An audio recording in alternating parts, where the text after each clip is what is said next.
Fue la carta de presentación de Nicole Kidman en el mundo del cine, pero también casi es la despedida. Los Bicivoladores, una película que el año que viene va a estar cumpliendo 40 años, nada más y nada menos, y que a mí me marcó y me hizo pegarme unos cuantos palos probando a hacer esas piruetas con mi bicicleta. Pude hablar con el director de la película, con Brian Trenchard Smith, que me contó cómo fue trabajar con Nicole Kidman en esta gran pero gran película llamada Los Bicivoladores o BMX Bandits. We now return to Mira Akien and Contré with our latest interview. Extreme sports with bicycles have gone much further than I was able to go in 1983 when I shot the film.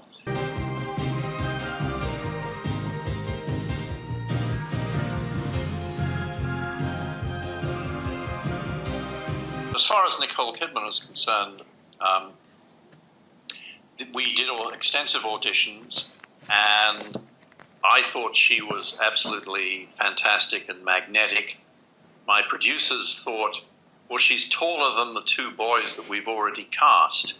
I mean, you can't have a girl taller than guys. I mean, that's just not done. Nicole was a couple of inches for sure taller than the two boys.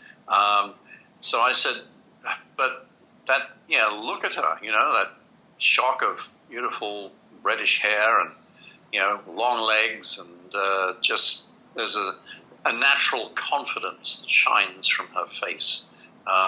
So I had my way, and it was pretty clear from the start that the camera loved her. And of course, my cameraman went on to win, Academy Awards for cinematography, John Seale. And it seemed to me that, the script had Nicole's character as the tag-along girl behind the two boys.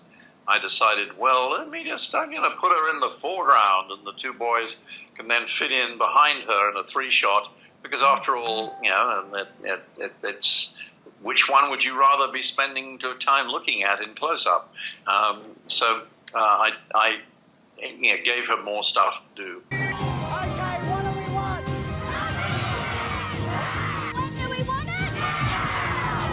On the second night of shooting, maybe, or was it the third, we were shooting in a large graveyard at night for the where the goons chase them around the graveyard, and she has to jump into an open grave, and she did it, and she thought, no, I can do it better than that, let me do it a second time.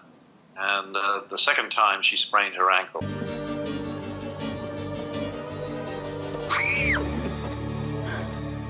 I thought, oh dear, it's 2 a.m. I'm going to have to take her back to her parents' home and say, excuse me, Mr. and Mrs. Kidman, I'm sorry, but I seem to have broken your daughter.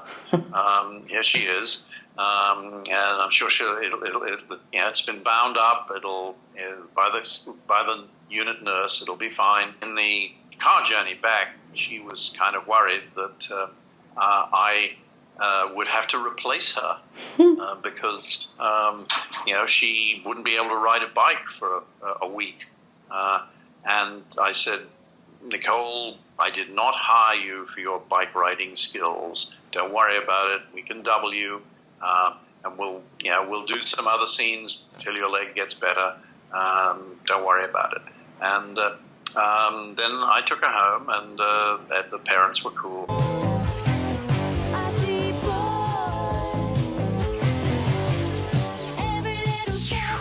At the end of the movie, which was the second movie she'd shot, they were both released at the same time, Christmas 1983.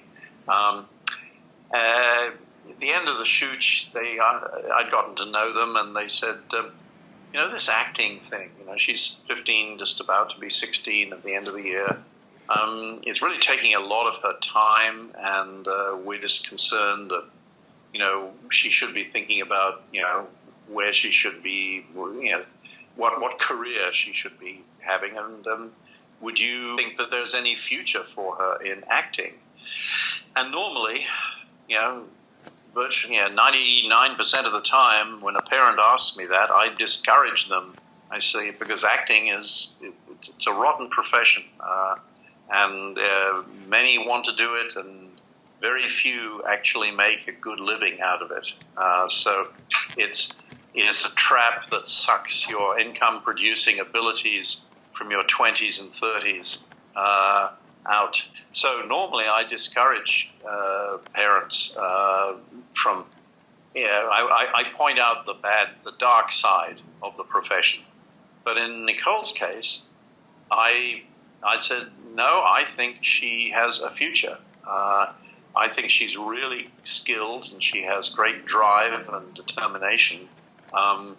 So I think she should go on doing it. And I'll give you a prediction. I think one day she will actually be a star. This could become a habit. What if you can't give it up? Everyone's response to Nicole's performance was, really, fantastic. And so I took her out to dinner with a major showbiz columnist, Matt White, I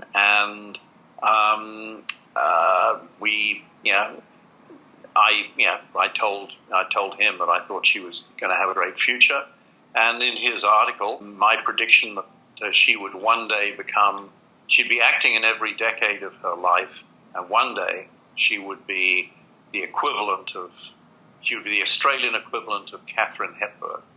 Just has the ability to find the truth of a scene and reflect it honestly in her delivery and her facial expressions. So it's just not everyone has that gift.